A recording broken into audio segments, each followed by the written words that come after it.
السلام علیکم ورحمۃ اللہ وبرکاتہ۔ الحمدللہ رب العالمین وبہ نستعین، اشہد ان لا الہ الا اللہ وحدہ لا شریک لہ واشہد ان محمدا عبدہ ورسولہ، اما بعد۔ معزز سامعین و ناظرین، 4 ایسی احادیث ہیں جن کو جامع آداب الخیر کہا گیا ہے۔ خیر کے تمام آداب کو ان 4 احادیث میں اللہ کے نبی صلی اللہ علیہ وسلم نے جمع کر دیا ہے۔ کوئی انسان اگر با اخلاق بننا چاہے، کوئی انسان اگر با کردار بننا چاہے، کوئی انسان اگر مہذب بننا چاہے تو اس کے لیے ضروری ہے کہ 4 احادیث کو اپنی زندگی میں لاگو کرے۔ پہلی حدیث، اللہ کے نبی صلی اللہ علیہ وسلم نے فرمایا، من حسن اسلام المرء ترکہ ما لا یعنی، انسان کا سب سے اچھا اسلام یہ ہے، یا یوں کہہ سکتے ہیں کہ سب سے اچھا مسلمان وہ ہے جو لا یعنی اور بیکار اور بیہودہ باتوں کو چھوڑ دے۔ دوسری حدیث، اللہ کے نبی صلی اللہ علیہ وسلم نے فرمایا،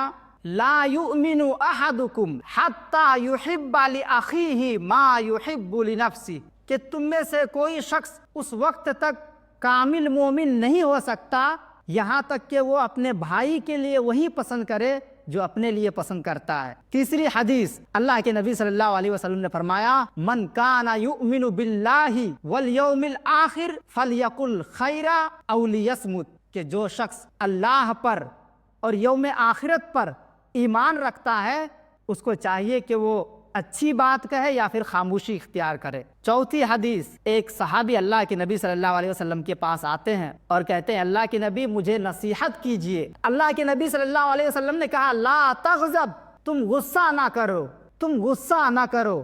فردد مرارا، اس صحابی رسول نے بار بار اسی بات کو دہرایا کہ اللہ کے نبی مجھے نصیحت کیجئے، تو اللہ کے نبی صلی اللہ علیہ وسلم نے بار بار یہی جواب دیا، بار بار یہی نصیحت کی، لا تغضب، غصہ نہ کرنا۔ یہ 4 احادیث ہے جو ایک انسان کو با کردار بناتی ہے، جو ایک انسان کو با اخلاق بناتی ہے، مہذب بناتی ہے۔ اسی لیے ایک انسان کے لیے ضروری ہے، اور خاص طور پر ایک مومن کے لیے ضروری ہے کہ وہ ان 4 احادیث کو اپنی زندگی میں لاگو کرے، لائے، تاکہ وہ مہذب بن سکے۔ اللہ تعالیٰ سے دعا ہے کہ اللہ تعالیٰ ہمیں ان 4 احادیث پر عمل کرنے اور مہذب، با اخلاق، با کردار بننے کی توفیق عطا فرمائے۔ آمین۔ وآخر دعوانا ان الحمدللہ رب العالمین۔